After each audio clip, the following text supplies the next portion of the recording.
Ola a todos, benvidos un día máis a Laretando, que hoxe temos con nós a unha gran divulgadora de ciencia en galego, que a verdade non hai moito disto, así que eu quero dar a benvida a Fátima Barros, a Recuncho Médico en Redes. Fátima, moitas grazas por vir a Gracias a Laretando. vos por invitarme. Bueno, e que tal todo? Contanos. Ben, Por aquí andamos. por aquí andamos, descansando. Sí, no? Que ahora estás en vacacións, despois de, entendo que un ano durillo. Duro, sí. Foi o quinto ano, foi duro.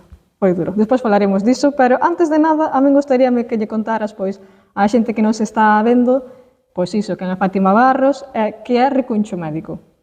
Pois, ahora mesmo son estudante en vacacións, pero a partir de setembro serei estudante de sexto de Medicina.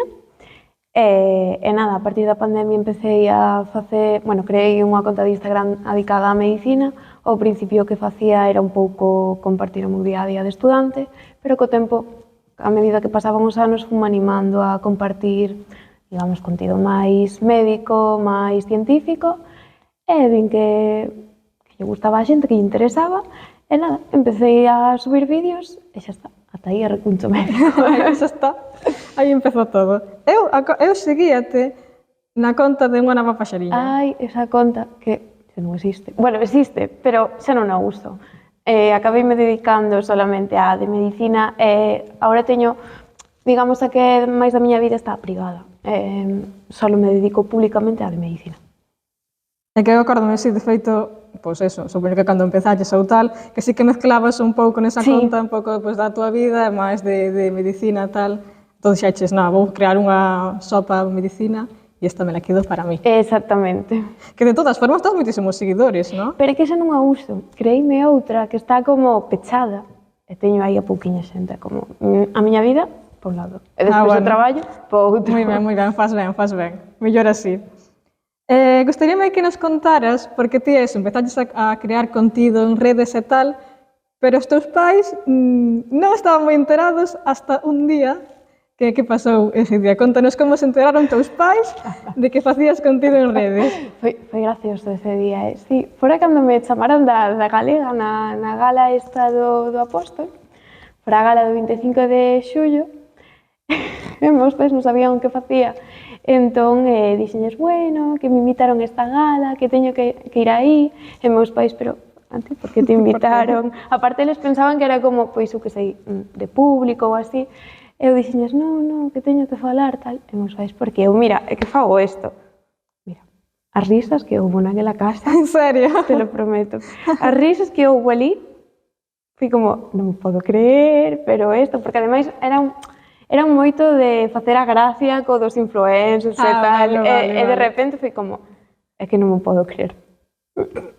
Todo o tempo na casa, despois, durante ese verán, houve moitas coñas, o famoseo, non sei que, a ver que temos aquí a esta influencer na casa.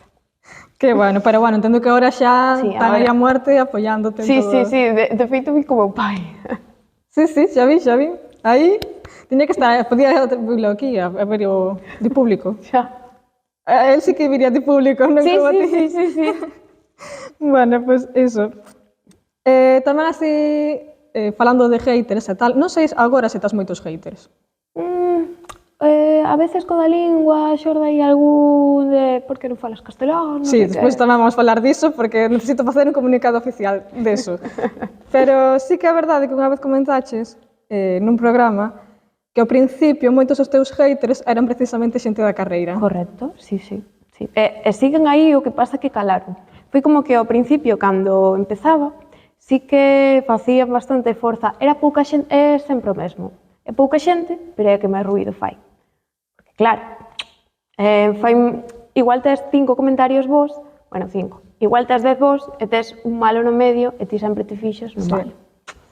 E si, era algún que outro da carreira, incluso da clase, porque hai como, eu non sei que pasa, pero a xente parece que se tes seguidores e te ve cara a cara, esta non merece o que tal. É como xa, pero todo o mundo, non sei, son unha persona normal, que aproba, que suspende, que se lle dá ben isto, que se lle dá mal o outro, non...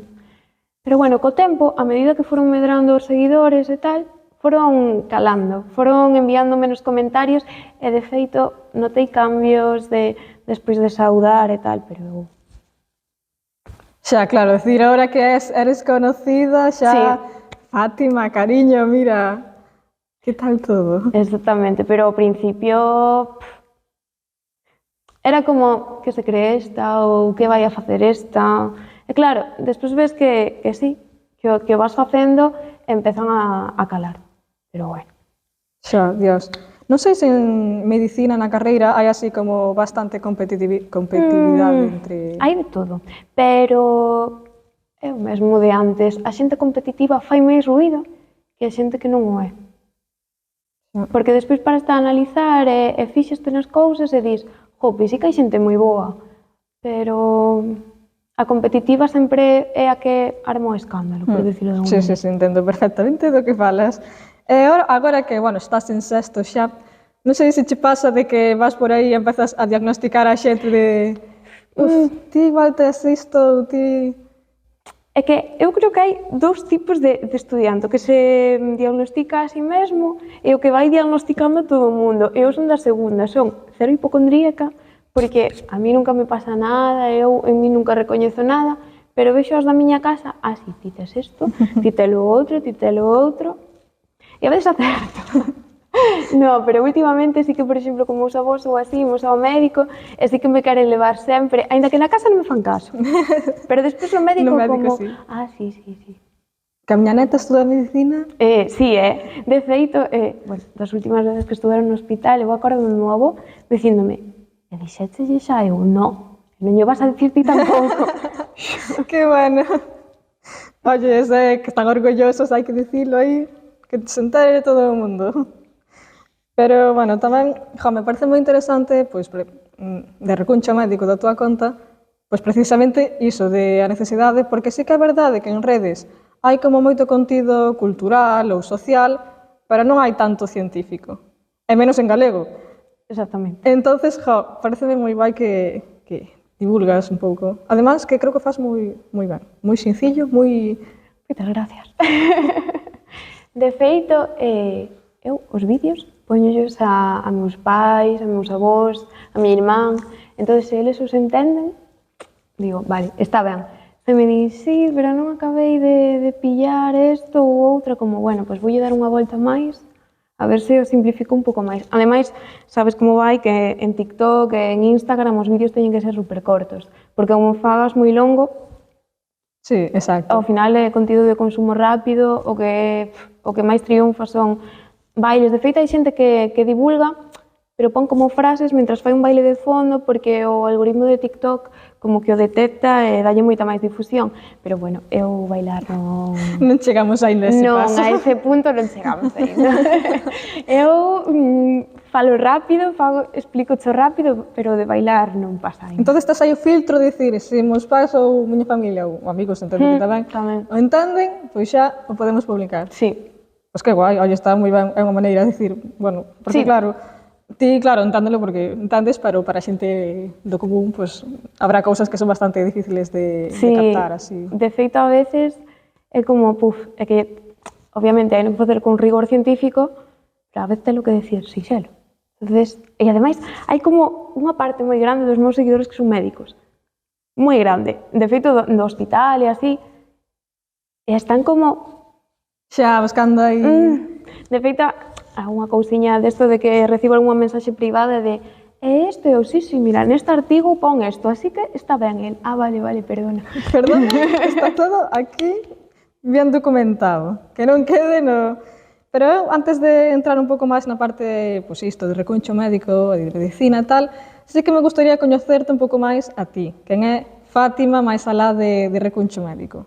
Contaros, non sei, que che gusta facer, cousas así. Pois, mira, eu de pequena, é que esta é unha pregunta que me fan moito. Entón, o de quería ser médica desde sempre? Non. Hai moito máis. Eu quería ser, quixen ser profesora, quería, e sigo querendo, ser escritora, encántame escribir. De feito, durante toda a miña adolescencia, empecé como aos 11 anos ou así, ata que cheguei á universidade, que despois deixei, non escribía poesía, e había estos certames de poesía así, en galego, todos, e gustábame moito participar. Gañaches algún? Ole, venga. Sí, sí, tiña así, ademais facían como libriños dos poemas ganadores, e aí está. Ti se buscas Fátima Barres, está aí. Aparecen os meus poemas. Que guai, pois que interesante. Sí, e despois, nada, sempre fui unha rapaza da aldea. Dende pequena no campo, encantábame xogar cos animais, con todo tipo de animais, e, dato curioso, eu era esa persona que xogaba cos saltóns, cas ras, bueno.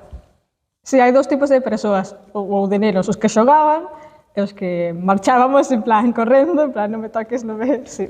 Pois eu era da que os collía, e os grilos, bueno, todo. Que maravilla. Pois, bueno, pois, genial, conocer un pouco máis a Fátima. Entonces, iso. Imos ahora un pouco tamén a medicina, que ti, antes de entrar en medicina, fixeches un ano de bioloxía, entendo, creo que Sí, foi. o cal vai moi da man co que te acabo de contar. Sí, a verdade é que si, eu non entendo moitas cousas, ves? Pero gustaríache, pois non sei, no futuro retomar esa carreira ou... A min bioloxía gustame moito, pareceme un grado que é completísimo. Por desgracia, a saída laboral a día de hoxe está fatal, a de bioloxía. Pero sí me gustaría retomala. Que pasa? Que sí que é certo que, por un lado, digamos, o meu espírito curioso non vai da man co modelo universitario. É dicir, a min gustame aprender bioloxía, gustame aprender en xeral de todo, pero sí, dese campo, pero o modelo universitario, o sea, o sistema educativo está feito dunha maneira que é estrés puro e duro, e claro, eu estou moi cansada de estar estresada, de estudar, en medicina é unha carreira moi larga, entón sí que vou a seguir informándome, lendo, e eso, digamos que teño moita curiosidade por ese campo, pero o da carreira... Va a ser que non. Con calma. Va a ser que non. Mellor lemos uns librillos e listo. Pois claro, a mí, sí que da xente isto que estudamos medicina e interésame moito o tema selectividade, porque claro, entendo que a presión, porque claro, as notas están altísimas, sempre estuveron, ora máis, a presión ese de decir é que teño que ser excelente para poder entrar nesa carreira. Como levaches ti selectividade? Como foi? Mal. Leveino moi mal. Eu son exemplo do que non había que facer, o sea, literalmente o exemplo do que non facer, non me daba tempo, porque había, claro, no bacharelato, ibas todas as clases, tiñas que estudar todo, eso, á perfección para levar o 10, non dormía, eso repercutía na miña ansiedade, tiña moitísima ansiedade, de feito, na primeira selectividade levei menos nota, a ver, claro, dis, menos nota, unha nota baixa é un 12, pero pola ansiedade, porque non era capaz de estudar, estaba todo o tempo. Pero bueno, despois repetina, fixen un ano de bioloxía, repetina, entrei, pero levei mal, Xa, é que, claro, cantas horas lle dedicabas ti aí para preparar... Estou pensando que para a primeira non conta, porque non era capaz, pero para a segunda... Claro, que eu fixen primeiro bioloxía completo. Eu fixen todos os exames, aprobei o curso, e a selectividade era como unha semana despois. Entón, compaxinaba o estudar para a carreira e estudar para a selectividade. Entonces, non lembro, pero moitas horas. Máis de 8 e máis de 9. Xa, é que, o sea, eu vexo unha presión aí enorme, porque xa eu, para entrar, pois eso, na carreira que entrei, que non era unha nota tan alta, estaba aí, que me moría de tal, é que, Dios, madre mía. Iso. Tamén, falando de selectividade, moitos dos teus seguidores, pois, son precisamente xente de bacharelato que che pide consellos e tal, entón, ti, agora que xa pasou moito tempo diso, que consellos te darías a unha persoa que quere facer medicina e, bueno, ten que pasar por selectividade?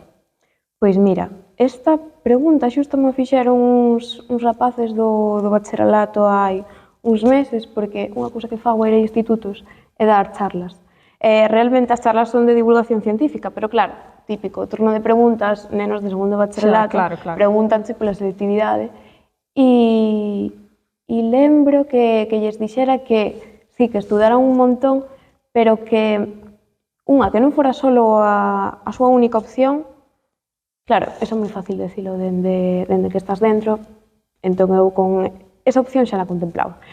Decíalles que non pensen que é a súa única oportunidade para entrar, porque van a ter un montón de oportunidades, teñen moitas vías, porque poden facer un ciclo superior, poden facer outra carreira e despois acceder vía titulados, despois do máster tamén que a nota do máster, e sobre todo que é moi difícil, pero que pensen nas cousas que os fan felices e que non reduzan a súa vida solo ao ámbito académico, porque eu entendía que sí, que en segundo bacharelato todo é a universidade, a selectividade, parece que toda a túa persona se reduce a eso, pero cando pasa o tempo, por experiencia o digo, ves que as cousas que máis felices te fan non son...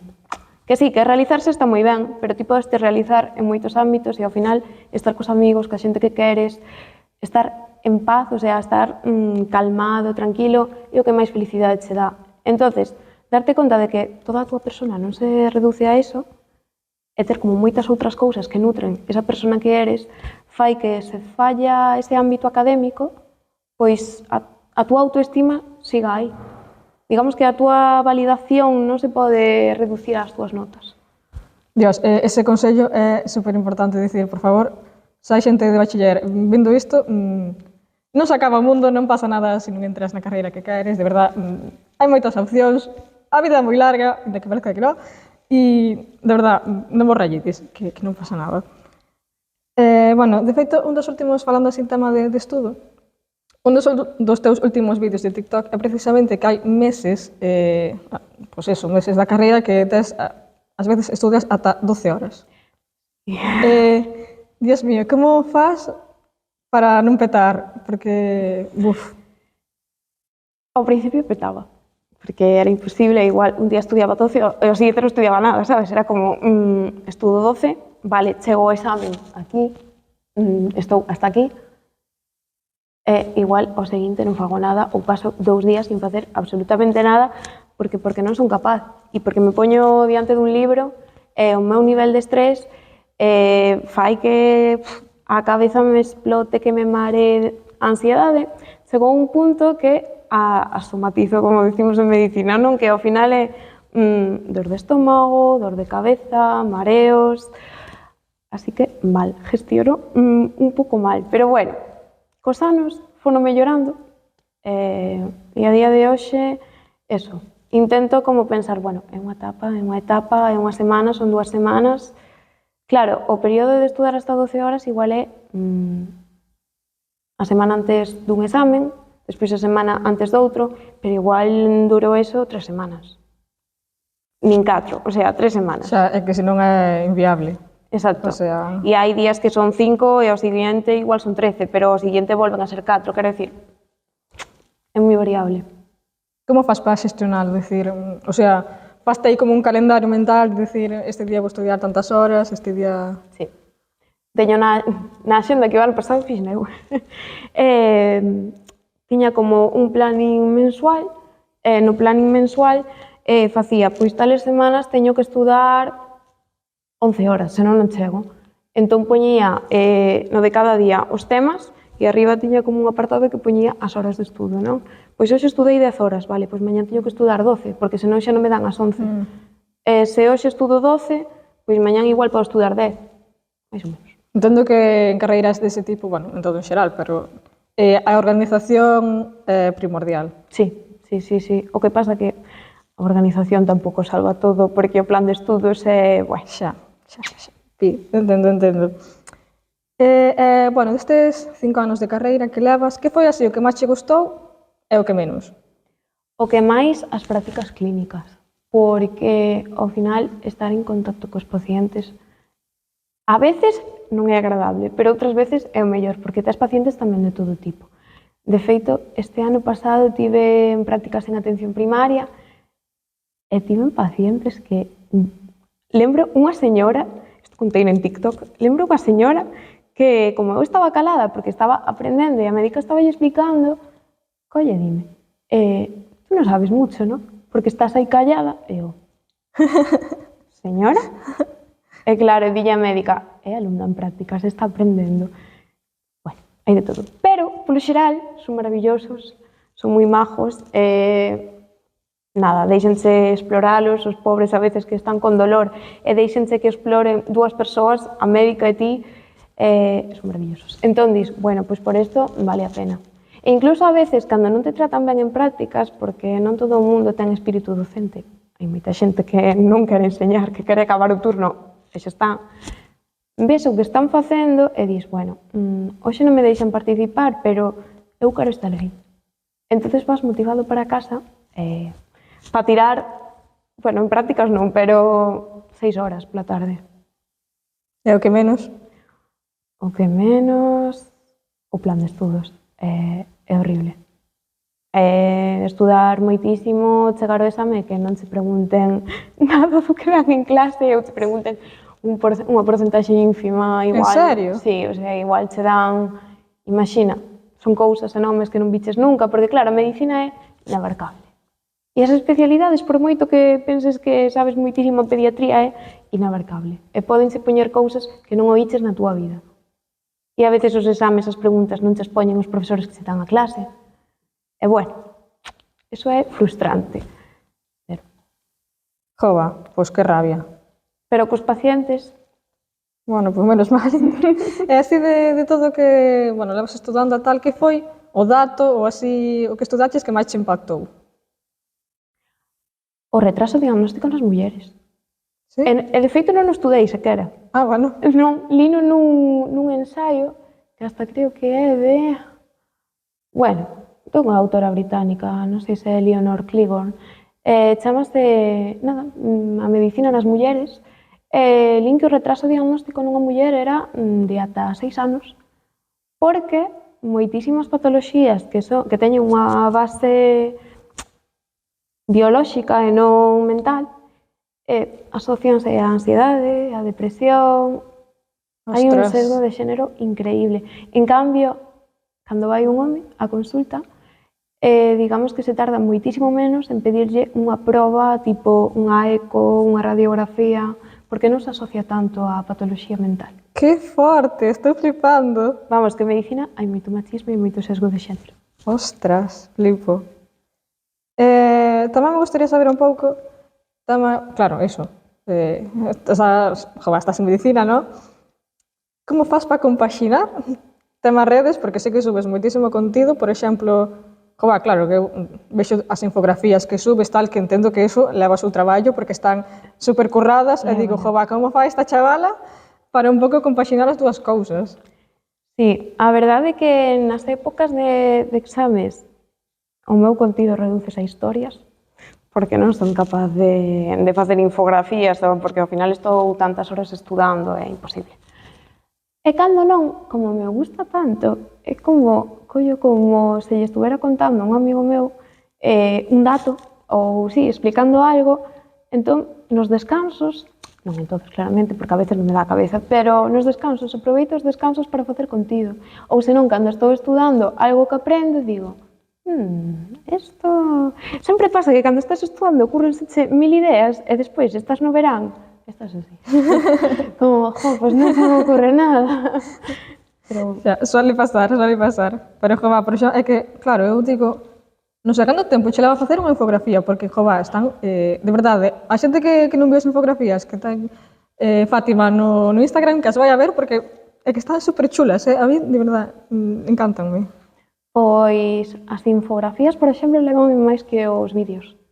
O cal, parece que non, porque dis un vídeo, tens que pensalo, facer como un guión, ainda que despois digas o que te salga, pero faz un guión.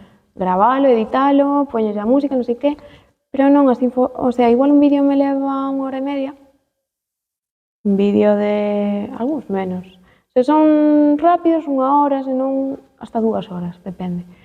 E as infografías non o teño calculado porque é algo que empezo a facer e despois vou pulindo. Vou engadindo información, claro, un día fagolle unha cousa, outro día engadolle un subtema, entón non o teño controlado, pero serían máis horas.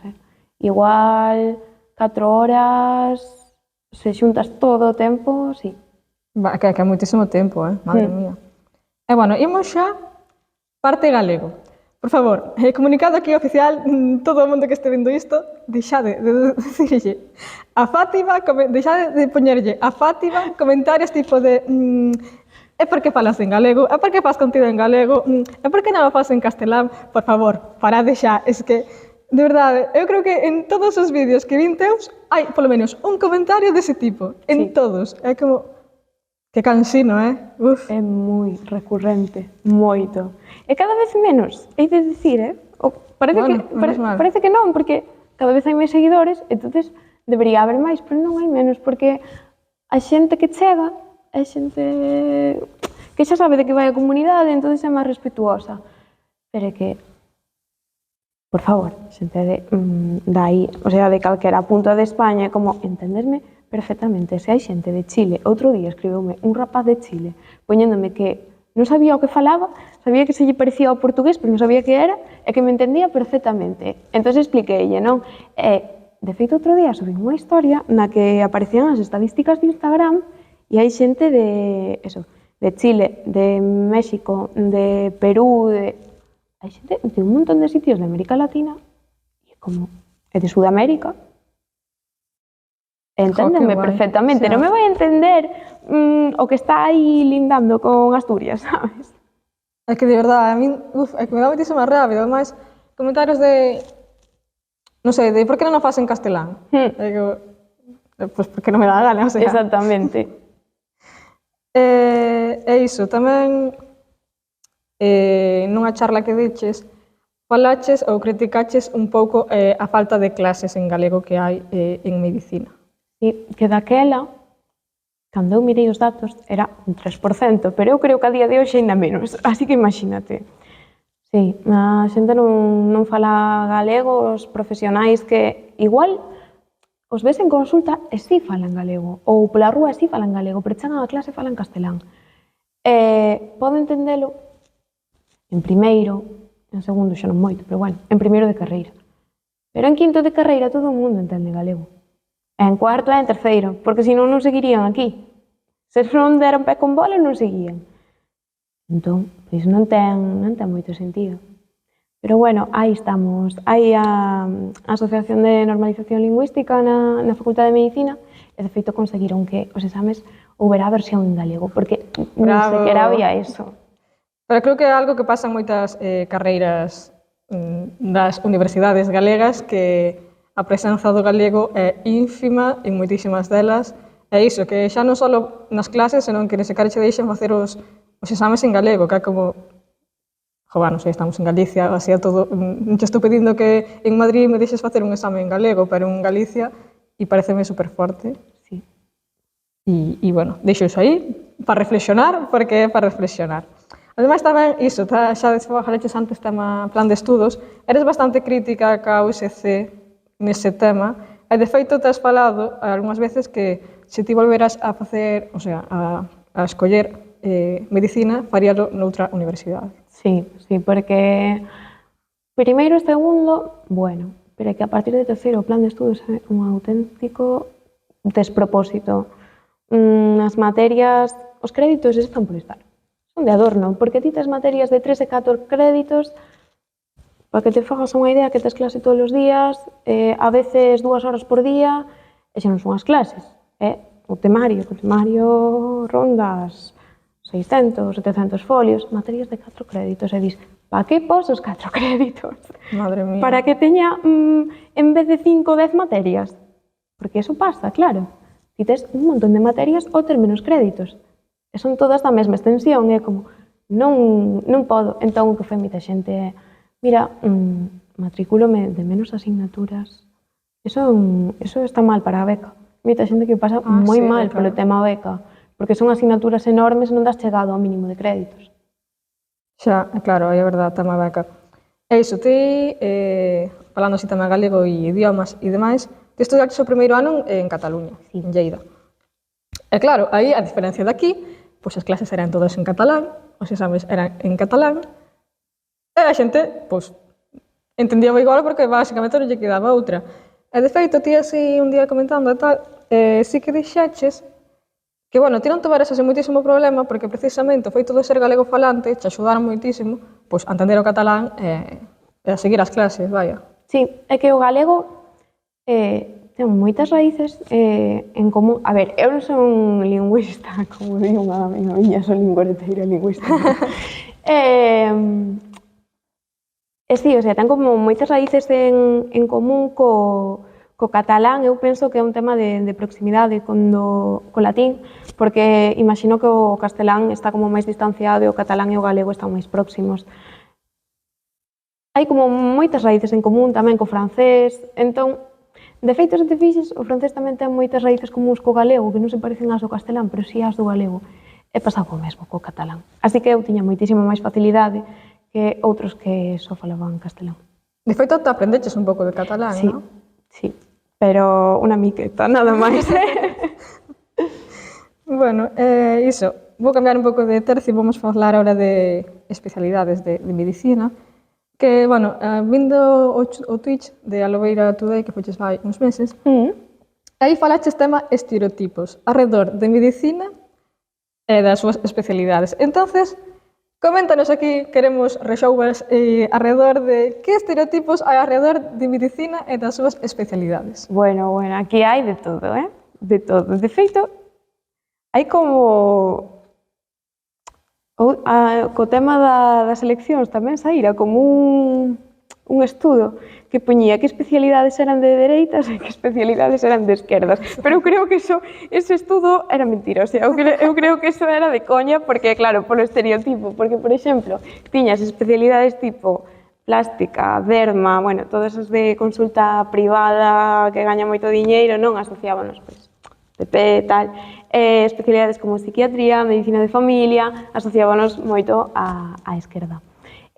Outro, así, estereotipos é o de que os ciruxáns teñen o ego polas nubes. A ver, eu coñezo varios, e sí, hai xente que se salva, hai xente moi maja, pero confirmo, confirmo que esos egos, Confirmamos o estereotipo de cirurxiáns. Confirmamos, son afiados esos egos, Despois, o psiquiatra que é como moi perroflauta, sabes? Como que el, non sei, a medicina como que vai a un ritmo e os psiquiatras que se baixaron aí moito do, sabes, ese tren e van tranquilamente Con pola calma. vida. Sí. Despois, o médico de familia, pois, moi chill, sí, como o psiquiatra, parecido. E non sei así, os pediatras que son seres de luz. É como... De feito, hai vídeos de coña en internet, non? Nos que está todo o hospital, eso, triste, non sei que, entras en pediatría e de repente abrense as portas e é como unha aura de luz. Empeza a sonar unha musiquita como Dios, pediatría. Que os dermas viven moi relaxados, co skincare, tal, que está moi relacionado, que, sí, viven relaxadísimos e non sei, máis seguro que se me ocorren, pero agora son os primeiros que se me veñen. Así de tal, ni tan mal. Tamén tema, vou falar de clasismo, que tamén comentaches nun tema de, nun vídeo de TikTok, porque sí que é verdade que ti dis, o sea, ti falas con alguén e pode tratarche moi ben ou moi mal, pero ti no momento do que dis de que eres médico ou que estudas medicina ou tal, esa persoa cambia completamente e xa te tallen aquí arriba de decir, É que a xente fai así, clic.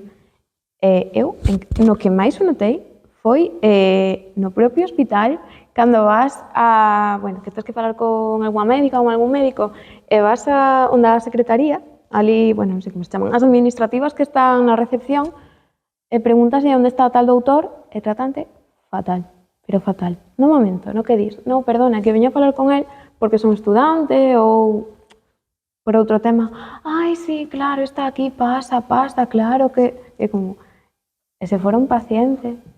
Ademais, peor, porque se ti vas por un tema estudos, obviamente pode estar enfermo, pero non vas relacionado con eso, pero se eres un paciente, seguramente estás nunha situación máis de indefensión que un estudante, e trátanos peor. Eu creo que é clasismo puro duro. Eu creo que tamén, a verdade, eu en que a medicina noto moitísimo, noutras carreiras, pues, bueno, xa máis ou menos, pero bueno. Vou falar tamén da situación de atención primaria, que é un tema que eu como xornalista me tocou bastante falar diso, que é como, bueno, iso, o que dixeches antes, que estabaches facendo prácticas nun centro de saúde. Non sei, como vives ti a situación da atención primaria, como viviches xa unha vez desde dentro? Sí, a saturación é brutal. Eu, ao principio, antes de pasar polo centro de saúde, vío dende a perspectiva de paciente, desta rexouba que sempre hai na casa, onde os médicos de familia non fan nada, están moi tranquilos nos centros de saúde, sobre todo cando vives nun pobo pequeno, como é o meu, é un centro de saúde pequeno, e parece que non hai pacientes, pero claro, ti non te das conta de que no momento no que estás ali, igual hai 3, pero é que ti marchas e veñen outros 3, e igual o médico de familia durante a mañá ten que atender, isto é exemplo real, 50 pacientes. Porque as axendas da médica coa que eu estaba, que ademais foi aquí no Milladoiro, non baixaban nunca dos 48 pacientes. Madre mía, E esa muller quedábase... Eu marchaba ás 3, porque ainda por encima tiña clases e todo, pero é que ela ás 3 quedábase e a veces o día seguinte preguntaba e quedabas hasta as 5. Ademais con outros pacientes que lle viñan, típico, sin cita, e ela quedabas aí, pero é que ti non podes... Ela igual... Pois nese caso puntual sí que podía ou sí lle apetecía, pero hai moita xente que non se pode quedar mitad da tarde aí, que hai unha vida. Exacto, hai unha vida máis alá. Ademais, tema de que xa non é tema que sean moitos pacientes, é que tampouco lle podes dedicar a cada paciente o tempo que necesita.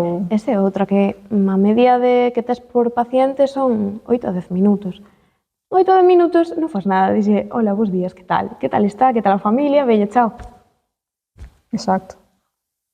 Ti plantexaste, cando acabes de dedicarte á medicina de familia? A mí a medicina de familia é unha das especialidades que máis me gusta. Que pasa? O problema é o que acabamos de comentar. Eu, ao final, o consello que lles daba antes aos rapaces, non? Da selectividade, de que a túa vida máis que o académico, pois neste caso, a túa vida máis que o laboral. Entonces, reduzo a miña vida só ao ámbito laboral, ao final quedome con algo moi pobre. Necesito cultivar máis cousas. A familia, os hobbies, ademais que é necesario para a miña saúde mental. Ademais, tema, xa un pouco en xeral, xa non só de médicos de familia, en España está bastante pouco valorado o traballo de médico, tema soldos, carga laboral. Ti talo falado en algún vídeo.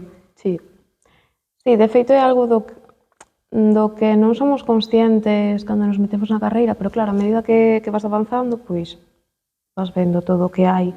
Por exemplo, moita xente di, no, pero un médico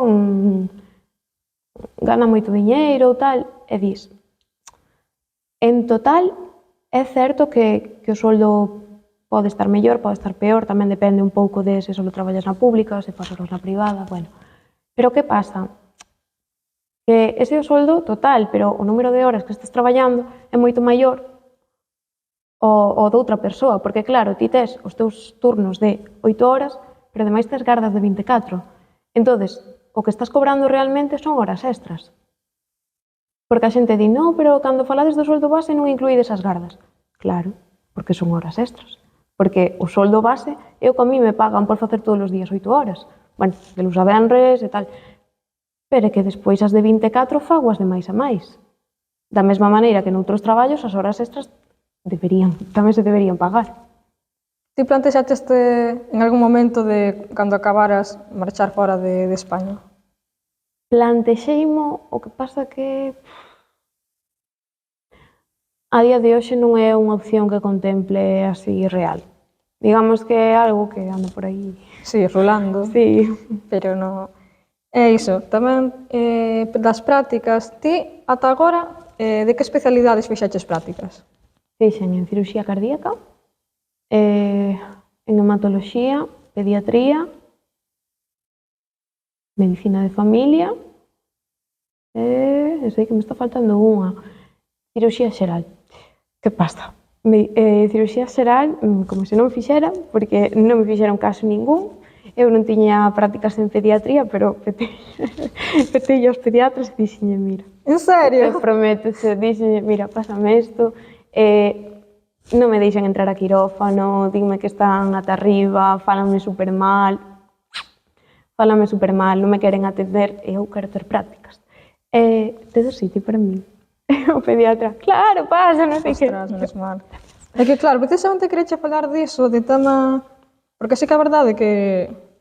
Parece que as persoas que estades de prácticas nun hospital ou onde sexa, moitas veces estades como aí aguantando a parede nunha esquina sin facer nada, non? Entonces entendo que che pasou esa situación. Pasoume e intentei fuxir dai todas as veces que puiden, igual aguantaba un día, pero o seguinte decía, mira, eu pasar, que me fa... O sea, a veces ni me falan, é como, nin os vos días. Estás aí? E tú eres?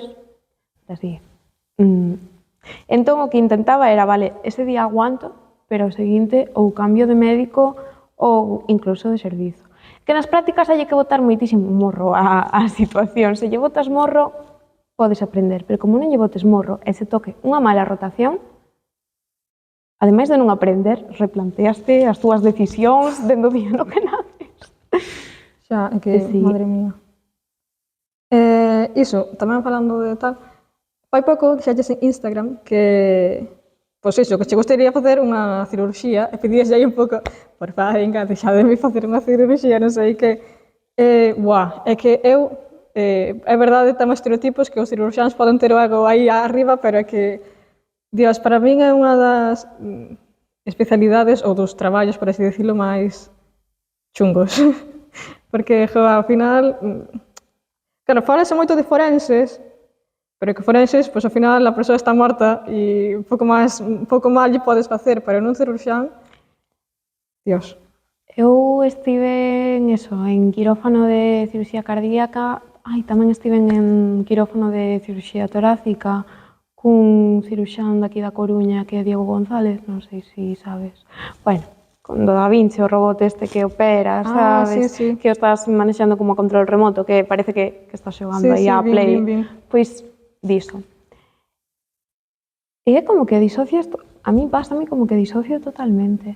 É como, sabes, obviamente, que unha persoa e aínda por encima seres estudante estás dende que o sedan ata despois no despertar, non? Estás cos anestesistas e despois estás na cirurxía. Cos ciruxáns sí que é certo que entran unha vez están sedados, tal, falan con el antes, pero non están no proceso de sedación, non? Cando entran xa está todo o campo preparado, o paciente todo, bueno, cuberto, que lle poñen como unha sábana verde por encima, tal, e só deixan o descuberto os lugares onde se van facer as incisións. Pero eu incluso, estando a sedación, eu disocio totalmente. Sí. É unha cousa que, obviamente, sabes que está aí e que pode pasar algo, pero cóstame máis a veces, e teño, cando me emociona, cando a persoa está consciente, e con historias que che contan, pareceme máis duro tratar ca persoa consciente. En medicina de familia, eu creo que cando máis chorei foi en medicina de familia e en hospitalización a domicilio, que ten parte de paliativos. Pero en cirurxía, Ostras, que fuerte. é unha cousa que nos pasa a casi todos, ademais, non é por ser eu nin outros máis frío, non, disocias. Bueno, pois case que mellor, non? Porque polo menos non estás aí con esa tensión de decir, Dios. De feito, están moi relaxados, que se poñen música e todo. Bueno, pois mira, ni tan mal. E eso, tamén tema prácticas, sofriches algún comentario machista de algún médico? Bueno, por ser muller, basicamente. Vamos a decir que o hospital a veces é o Amazonas, que dende fora non o ves, pero os estudantes homes non o ven, pero ti és unha rapaza que vai aí de prácticas e de repente tes a unha chea de, pero de todo, médicos, enfermeiros, celadores, bueno, celadores menos, sobre todo son médicos e enfermeiros. Aquilo é eso, o Amazonas. E empezas a recibir un comentario por aquí, outro por ali, non sei que, e dis. Algún exemplo de comentario que recibiras? Pois, vamos a ver, lembro unha vez que estaba en quirófano e tiña non vou decir a especialidade, en quirófano hai ciruxáns, hai anestesistas e, bueno, tamén hai enfermería.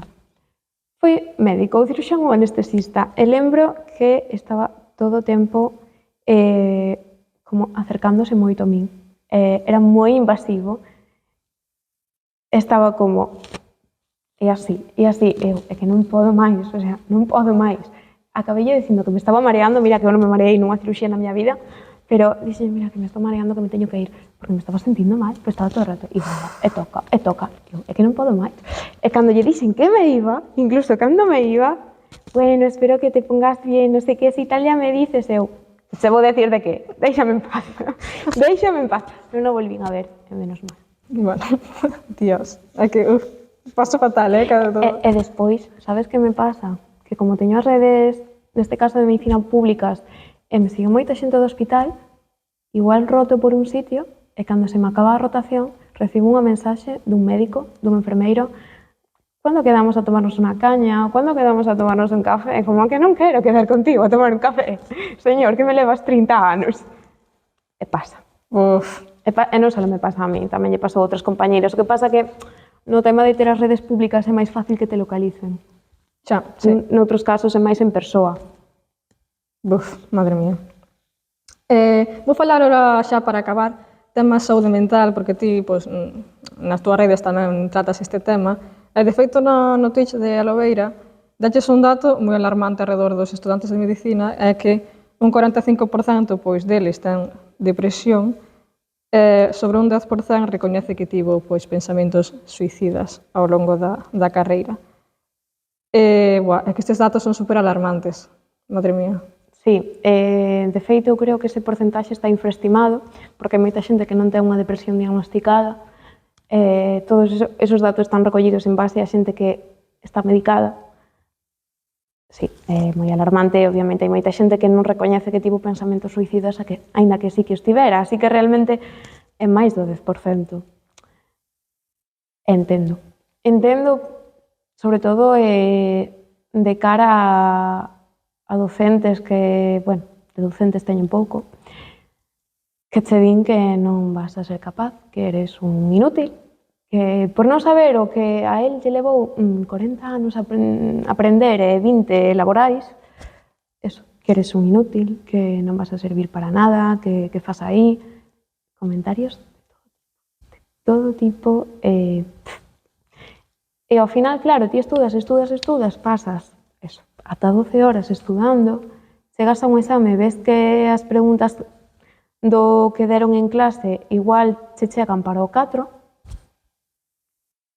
e dis, é que non, o sea, son tonto, non son capaz, e ao final o teu gran soño, porque claro, chegas á carreira dicindo, vou a ser médico, que soño isto, tal, e daste ca parede, co muro, non, que profesionais dicindoche que non vales, as horas de estudo que son infinitas, materias super densas, ainda por encima, como que vences todo eso, chegas ao exame, e ves que non, porque non podía ser. Por exemplo, este ano pasoume que nun exame, bueno, non tiña moito que ver eso, ca materia, e despois os profesionais desa especialidade pedironnos perdón polo exame que se puxera. Sí. E pasounos hai 2 anos que un profesor recoñeceu públicamente por Twitter que el non sabía facer o exame da súa materia. En serio? Sí. Non me digas. E mandaronlle eliminar o tweet. Porque hubo aí... Hombre, é que, a ver... Mandaronlle eliminar o tweet, pero ese tweet rulou. Ese tweet existeu, témpolo aí guardado, e el recoñeceu públicamente que non sabía facer. E o porcentaxe de suspensos era, non sei, o 90%, 95%. Home, é que se el mismo non o sabe facer, como van facer os estudantes? A ver, un pouco de... Madre mía. A min gostaríame saber como está agora mesmo ou como estivo a túa saúde mental. A miña saúde mental no bacharelato estivo mal. Eso que te decía antes, en segundo de bacharelato, tema ansiedade, mal. E ao principio tamén, o ano este de bioloxía foi duro. Cando marchei pa Lleida empezou a ir un pouco a mellor, pero bueno, despois cando volvín empezou a pandemia e entre iso, compañeiros, como dicíamos antes, intentando tirar o que estaba empezando a facer. Xuntalo todo, e a exixencia da carreira non levantaba a cabeza. Pero bueno, co tempo e con terapia, unha vai levantando a cabeza, vai facendo cousas e daste conta de que sí que serves e nada, tiras pa diante. Entonces intentas tamén o espazo que tes, o espazo que te ganas nas redes sociais, adicalo a visibilizar eso e a intentar que outra xente, outras rapazas e rapaces que están pasando polo mesmo que pasaches ti se sintan entendidos e digan espera, que o problema non son eu, igual o problema é o sistema. Igual o problema é,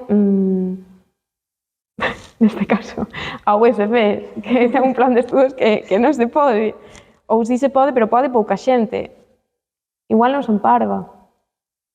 Xa, é que eu creo que, de feito, teño comentado algunhas veces, creo que o gran problema, o sea, creo que os problemas de saúde mental é a grande pandemia do século XXI. Teño clarísimo.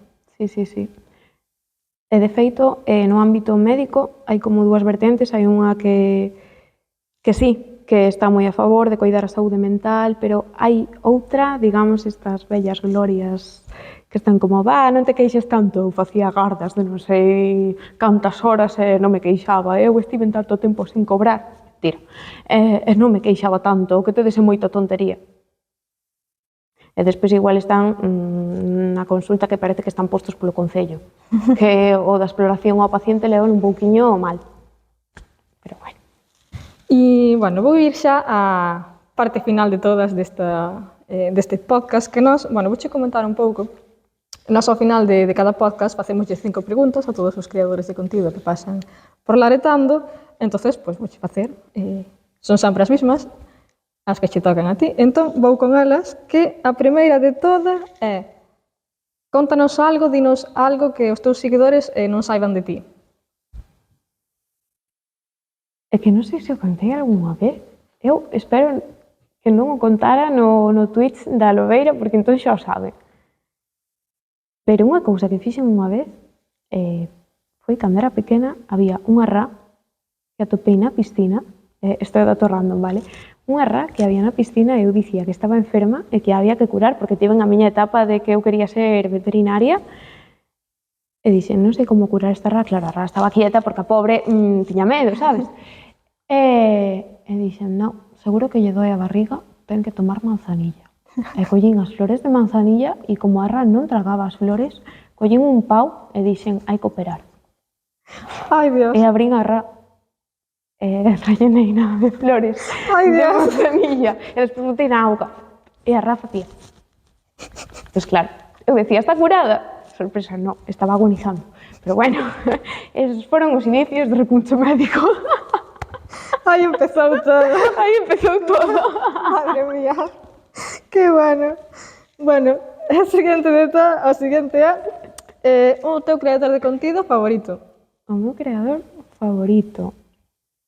Hai unha chica que se chama... Bueno, non é o meu favorito porque teño moitos, a verdade. Pero así no ámbito sanitario tamén hai unha chica que se chama Lidia, que é matrona, chamase Lidia Lestegás. Saúdo, Lidia, cando me vexe.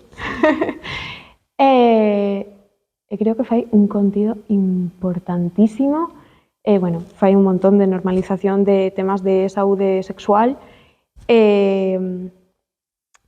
Fala moitísimo do tema da violencia obstétrica porque hai un sector médico que a intenta negar e ela visibiliza, tamén ten un papel feminista importantísimo e ademais de todo eso tamén dá datos científicos e fala con rigor científico. Eso ela é matrona, así que buscade. Queda aí apuntado. E a seguinte é un creador de contido, pois ao contrario, que non che guste. Que non me guste. Estou pensando así nestos... Pois mira, vou meter un pouco de salseo. Hai un rapaz que me bloqueou hai pouco que lle contestei en algún directo en algún vídeo de TikTok que se chama Marco Pons.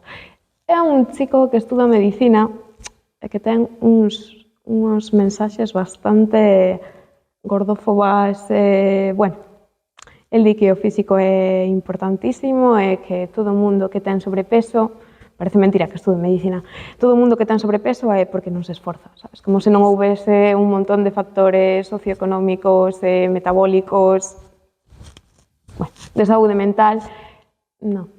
Eu con esas cousas non podo que falen no nome da medicina para xustificar as súas mensaxes de intolerancia. Non. Xa, Dios. É un creador de contido así que... A ver, que non, penses, non che caia ben nin mal, pero que penses que igual está un pouquiño sobrevalorado. Sobrevalorado. Me salseo, aquí. Sí, hai unha rapaza, como se... Es que é Ana Blanca. Ten unha conta tamén de medicina, pero é como que últimamente, xa hai moito tempo, non sube nada. Pero a xente sigue a tope con ela e como, pero si hai 2 anos que non sube contido. Só fai directos porque lle están reportando económicamente en Twitch, pero non fai ningún contido. É como, non entendo. A xente estáse currando aí día a día e ela leva 2 anos subindo unha foto e cada foto que sube é de publicidade. É como... Xa, Dios. E a última, aí acabamos co salseo como vos. Cantos cartos estás no banco? Cantos cartos tiño no banco? Pois era boa esa. Menos de 100 euros seguro. En serio? Te lo prometo, a miña conta está liquidando. Te lo prometo. A que alturas estamos? Que día é hoxe? Hoxe, non sei, pero finais de mes. Eso está liquidando. Conta de estudiante 100%, Sí, o sea, nada. Bueno, pois hasta aquí o podcast de hoxe. Que tal, Fátima? Gustouche? Moito, moitas grazas por convidarme. Nada, foi un placer falar contigo. Ja, pois igualmente.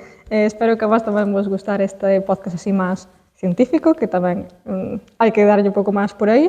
E nada, nos vemos no seguinte programa con máis e mellor. Chao!